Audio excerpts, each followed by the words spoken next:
All right. Well, welcome everybody to another episode of Advocacy at Work. I am your host, Tim McDonald, and today I am honored to be joined by Adrienne Falcone Godsell. How you doing, Adrienne? I'm good, Tim. Thank you so much for inviting me on. I love the work that you do. Oh, I'm so glad, and I can't wait to dive in and to your story and hear what you're up to. Um, what I'd really like to do is just have you tell us a little bit about the work that you do now and kind of what led into your work that you do now. Well, I refer to myself as a holistic chef because I learned about the connection between food and health back in about 1998 after being in the hospitality industry, restaurants, private, corporate, franchise, hospitals. And once I learned between the connection between food and health, it just has been this great journey of just finding different connections. And I'm not a dietitian, I'm not a medical practitioner, I'm just a chef.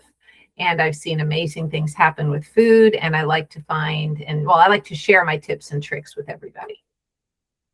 That is fantastic. And I know that food has a lot to do with our health. As a liver transplant recipient and colorectal cancer survivor, I definitely know, not only through my treatment when I talk to a nutritionist at Moffitt here in Cancer Center here in Tampa about that, because my wife and I are both pescatarian, and the importance of protein and fluids in your system, especially when you're going through treatment. And then also like learning about my liver and what your liver does and the food that you put into your body and processes almost everything that you put in. So I'm really interested to dive in here and talk a little bit more about this. But before we get too far, I always like asking this question just because it kind of frames the rest of the talk that we're going to have.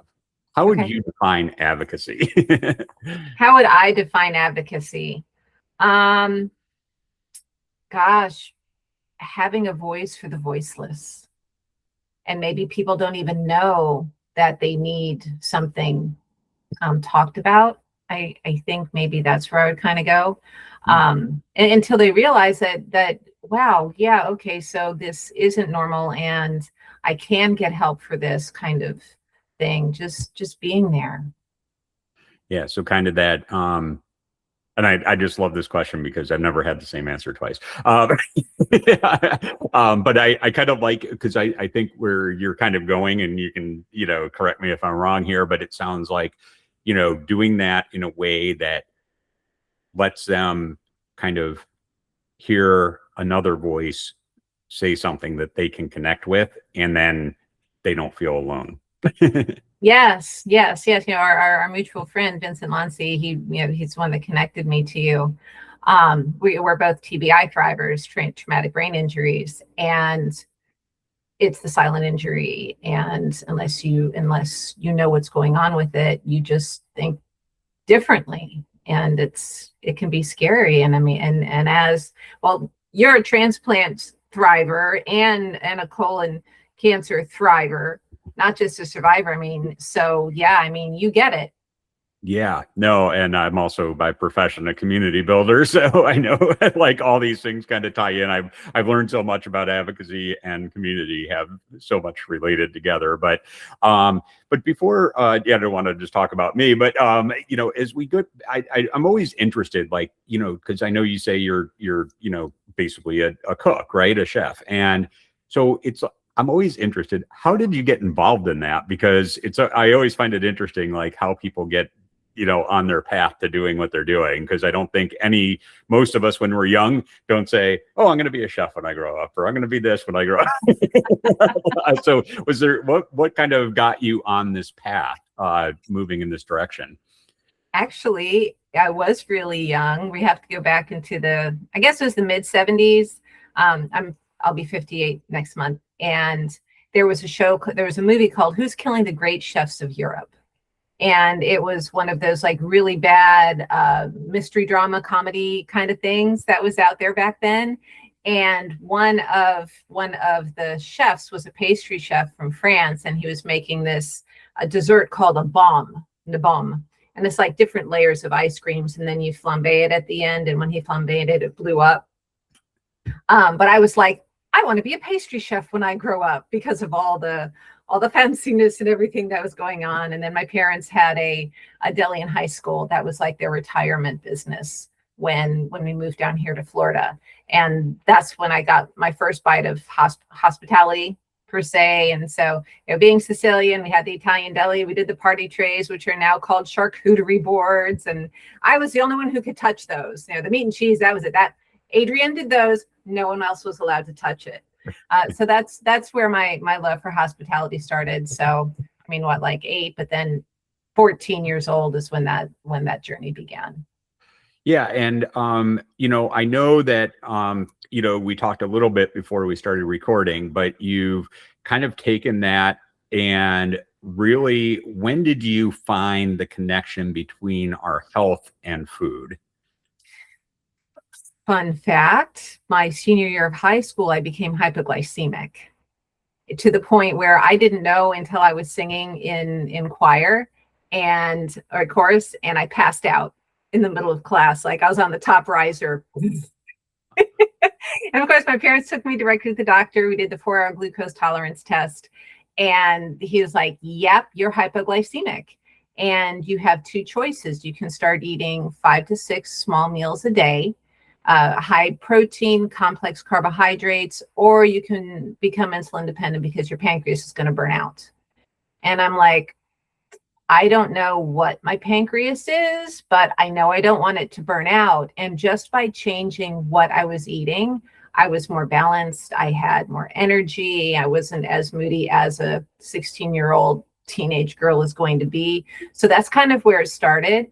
And then it was back in 98 when I fell into natural foods, working up the chain into becoming a chef, that I learned the direct connection between food and health because of food allergies in a health food store. And that's when I'm like, wow. So, and then like the complexity of recipes and the price of ingredients. And I'm like, we need to make this simple. And that's what really kicked me off. Wow. I'm like, I could have a whole conversation about this because I used to do a lot of work with No Kid Hungry, and one of their programs was about teaching people that didn't have money in grocery stores how to cook healthier meals on a budget and be able to do that at home. And so I'm fascinated by all this. I didn't even know we were going to go there, but it's like really interesting to me. So how did you start, once you started seeing these connections between our health and food, what was kind of the next direction that took you in? Because I know you said you were working in like health food stores, grocery stores, and then you kind of took that and did what with it after that? So it was in the health food stores, it was health food stores, cafes. And so, of course, having that opportunity to be in on like nutrition trainings and supplement trainings and just learning all the little intricacies there. Because another fun fact was that I was a pharmacy major in college before I went culinary. And so just like putting those things together was just so cool. And then seeing different results happen with people, and even just eating my food that I was selling in the cafe. Oh, my blood pressure dropped. Oh, I lost those last 5 pounds. Oh, my cholesterol, my sugar, everything was just falling into place. And so then I became a personal chef when my time was up with everything else. And then I was given opportunities to work with oncologists and with integrative health centers, and seeing just some amazing work happen. Wow. So, and I'm not going to ask you to get too far in depth on any of this, but if you could just give us a general overview of like, where does our, kind of our diet, our gut health, and cancer kind of all come together? So I am not a dietitian. I am not a nutritionist, and this is only for educational purposes only. Well, thank you for saying that, because I probably should have said that at the top. Yeah, because I don't want anybody to misconstrue anything. And of course, each person's body is individual and nothing is cookie cutter about anything. And I know that you've seen that journey over the years as well. It seems as if there's a direct connection between protein and fiber, and that fiber coming from vegetables instead of starchy carbs. you were saying that you're pescatarian, and in traditional Chinese medicine, and like fish broth is one of the most beneficial things that you can make for your body. And even when you talk like healthy thyroids and liver health, like bone broth is great. Fish broth, for some reason, is like exponentially amazing for some reason. I don't know why. And I have seen such good results from people drinking that, like a quart a day. But yeah, it's like the protein and the fiber from veg and, you know, fibers. Sugar feeds cancer ish. Theory has it out there. And so avoiding your acids and your sugars and your mucus producing foods then helps your gut get healthier bacteria in it ish. That's out there someplace. You can read about things like that. And I think that's kind of how it all ties together. Too. Your gut health or something like that. I think gut health, that gut microbiome. I will tell you what, and like sauerkraut juice is one of the most beneficial bacteria, like probiotics, that you just make at home, and it has more good bacteria in it than anything you can buy. Huh. Yeah, I think I've heard something about fermented foods, and obviously sauerkraut is, right? Yeah, specifically that one is just one of those. And I think it's really cool because it takes minutes to make. And when you're making it yourself, that means you're getting all your beneficial bacteria that's like in your environment, which is then going to work. It's almost what, like having a concierge probiotic for your body. Yeah. And it helps you sleep at night too. Nice. So I'm thinking about, like, you know, all these things that I'm starting to kind of connect the dots here in your story is, you know, you're helping people, you know, at first through, you know, working in the health food store. Then you're working, you know, in conjunction with oncologists and cancer centers, helping patients, you know, or, you know, talking with them and advising. And now, what are you doing today? Well, yeah, so I still do meal prep for clients and dinner parties. I'm working on shifting things. I have this great cooking show called Healthy Meals in Minutes. And in less than 30 minutes, you're making an entire meal for 4 servings or 3. I mean, it kind of depends, but with a protein and 2 veggies, no starchy carbs. And so this way I can share all my tips and tricks and skills with everybody. So I'm working on season 2, looking for sponsors on that. Thank you for asking. Corporate wellness. I love doing lunch and learns and health fairs and speaking, just talking and helping people. I like to alleviate the anxiety of cooking, and specifically meal prep, and specifically healthy eating. And I say I'm like the Julia Child of the 2020s. Because my show, I'm like, I want the camera rolling, and whatever happens. I almost set my pan on fire once because my oil gets too hot. So I teach people how to recover from that. I overcrowd pans. I make all sorts of mistakes because I just want you to have fun in the kitchen. I want you to be able to be like, I'm hungry. Okay, let's cook this, and not be like, I'm not holding my knife right. Well, I do teach you how to hold a knife right, but you know, like, it's okay if you're not doing certain things, and their food's going to be great anyhow. You know, I love the fact that you're so honest and open about, like, we're not perfect. Even though most people, when we see them online today, it always seems like everything's magical and just appears absolutely picture perfect, and you know, everything. And it's like they don't know the real story behind it. And so you're showing the real story kind of behind getting there. I do. I want that because that's what I've heard over the years is I can see it. I mean, my gift that I was given is that I can cook, and I call it, you know, I dumb down recipes, I practicalize recipes, whatever. I try to make them affordable too. You know, if you don't have this, and let's do this. Well, where can we find the best price? You know, fun facts like that. Oh yeah. No, I mean, I really like this. And you know, what I want everybody to understand is, you know, I am hearing you, and I'm thinking, like, you're working with corporations for their employees, right? And a corporation is like, the amount of money they spend on employees for healthcare is almost as much as they spend on salaries. You know, I mean, not just the salary, but like all the benefits that they have.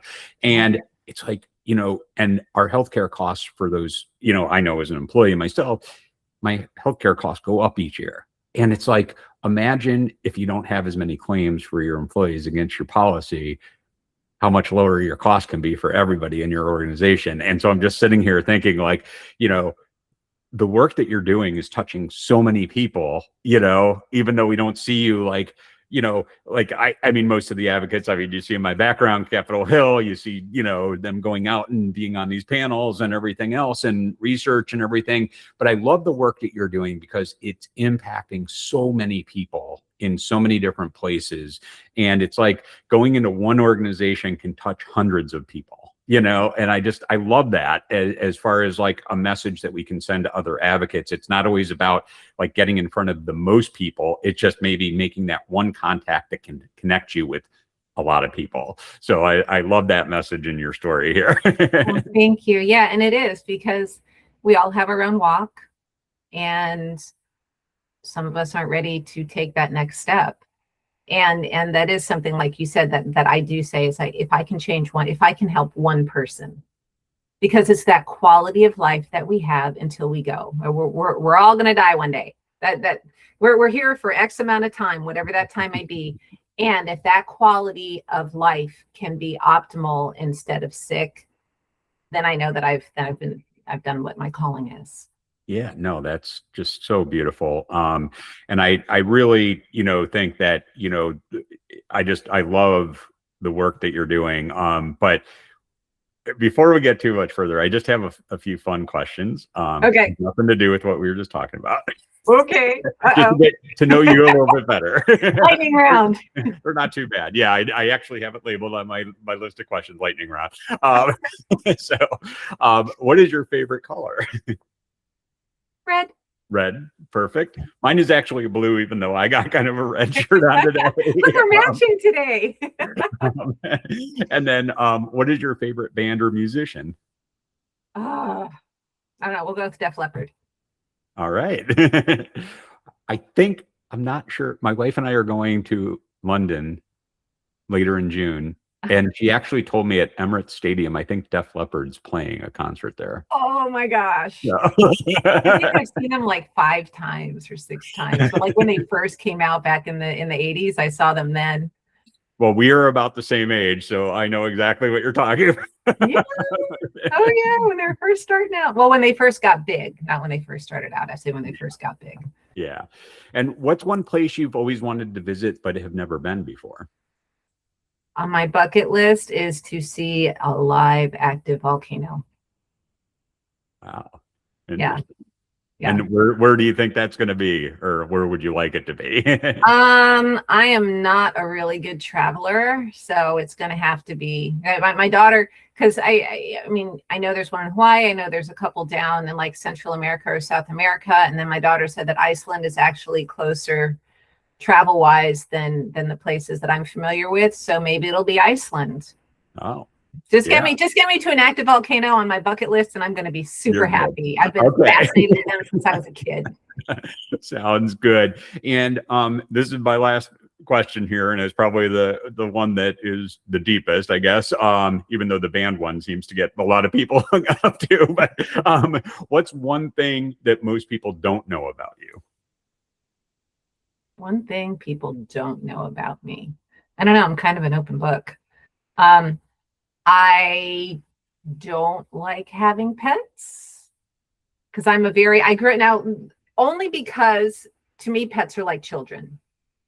So I grew up with Great Danes my entire life, until I left for college, Great Danes. And again, they were family members. So I personally, we have a cat right now, and once she goes, that's going to be it, because I don't think I have enough time and energy to take care of a pet.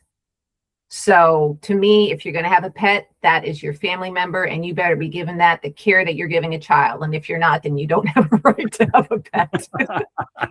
Sorry.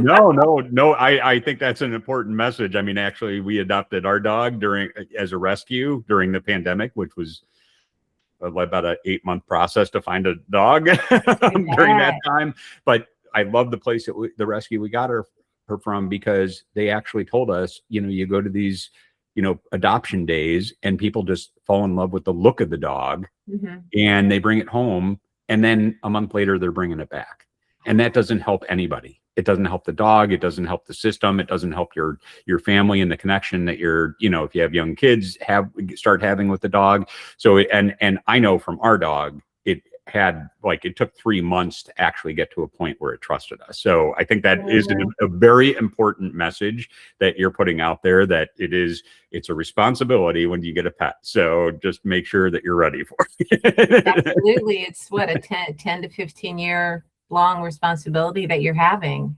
Yeah. So, and I know you've kind of alluded into the direction you're heading now, but if I were to ask you, with what your work does, if we could have one big thing happen, resources being no object for you, what would you like to see that happen? Do you mean like legislation happen, or just in my life? It could be or anything around, obviously around your, the healthy eating aspect, but like anything from legislation to, seeing everybody do this, or, make this, change or whatever, Yep. So my magic, if anything could happen, I would love everybody to want to take care of their health, right? To see that connection of us having that ability to do so much for ourselves health wise. Movement, it's what? It's mental, it's movement, it's food, it's everything all together. It is body, mind, spirit. And I truly would love the world to take responsibility for themselves. And we can't do everything ourselves, right? However, what we're ingesting, how we're moving, how we're thinking, we totally have control over. So yeah, I don't want to see anybody suffer. No. And you know why I love that? Because I'm really fascinated by a book I read about a couple years ago that was talking about how, instead of treating our health like we currently do, which is responding to ailments, we actually prevent ailments by treating our body healthy. And I think that really aligns with what you're, you just said that big vision was. It's like, just treat our bodies healthy, and we won't have all these ailments that that we end up with. So, or not nearly as many. So, right. Yeah, they're still going to exist. However, I don't know, 60% of all the ailments we have now, we didn't have 80 years ago. Yeah. And it's like, what's the sense of having longevity if it's going to be spent sick? Yes. Well, Adrienne, thank you so much for being a guest. How can people get in touch with you, learn more about your work, maybe reach out to you if they want to work with you? Thank you. My website is thefoodwhisperer.info, and we're doing we are rebranding it right now. However, Instagram, it's I Am the Food Whisperer. TikTok, I Am the Food Whisperer. LinkedIn, Adrienne Falcone Godsell. Facebook, it's IAMTFW. YouTube is the Food Whisperer 813. And there's all sorts of entertaining things, including 12 episodes of 12 Reasons to Drink Wine, besides having healthy meals and minutes on there that are incredibly poorly produced, and just a lot of fun with Rosie and I. Rosie pairing 2 wines with each dish that we cook and sip wine and have a lot of fun. That sounds like fun. Well, we will make sure that we list all this out when we publish the episode. But thank everyone for tuning in today to Advocacy at Work. Please subscribe to the Substack if you haven't already, advocacyatwork.com, and we will see you next week. Thank you so much. Thank you, Tim. Thank you for all that you do.